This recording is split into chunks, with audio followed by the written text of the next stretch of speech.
Okay, the project is Soccer City Stadium in Johannesburg, South Africa, the venue for the opening and the closing games for the 2010 World Cup.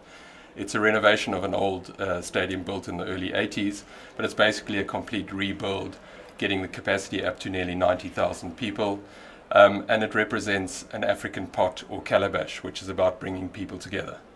Well, I guess the main challenge was working with the existing building.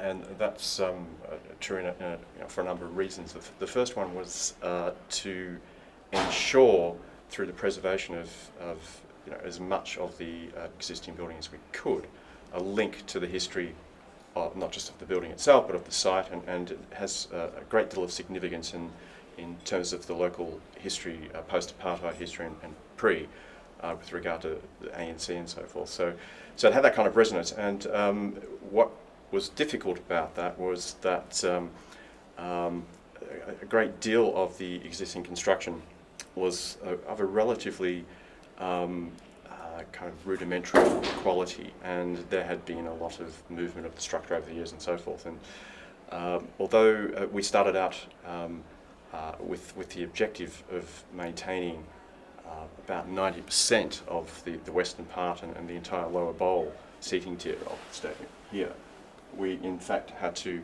rebuild it entirely. And so that sort of constrained the thinking, but it also gave a lot of opportunities, as it happened, to explore the relationship of the newly designed lower tier with the spaces behind. So in a way, it was a difficulty, but as frequently the case with architecture, the more constraints you have to deal with, the more creative your response is to the constraints, and the solution sort of becomes more interesting in a lot of ways. Presentation went well, I think. The process has been very well organised, and also there's constraints. You've got 10 minutes and you have to get your message across. And I think we were fortunate in the fact that it's a building that people have seen because of the exposure through the World Cup. So we assumed that people understood that it worked, and it worked very successfully during the World Cup. So we focused our presentation on what it represents and what it means to people, both emotionally and culturally. And also the legacy, which is already apparent in a lot of ways. It continues to be, its short post-World Cup life, a very successful stadium that's attracted a lot of key events, and so that's really quite fulfilling for us, actually, that it's performing very well. Absolutely. After the big event. Yeah, and attracting big events, and one of the big ones that's coming up is U2 that is coming to have a concert there, which is fantastic for the venue. So it's a real multi-purpose venue, not only for football but for rugby and concerts, which is great. It's financially viable then. Fantastic. First time in Barcelona for me, and first time entry in the World Architecture Festival, and the first time winner, so absolutely fantastic, and real validation for what we've done collectively for the design and what it means and how people respond to that. So, and not only people responding to it locally in South Africa, but internationally, which is really rewarding. Definitely, and it's the second time for Populous. We were here last year with 2 entries, and again 2 entries this year, and the second entry that we had in this category was commended, so we feel pretty good about it. Yeah, so that's great.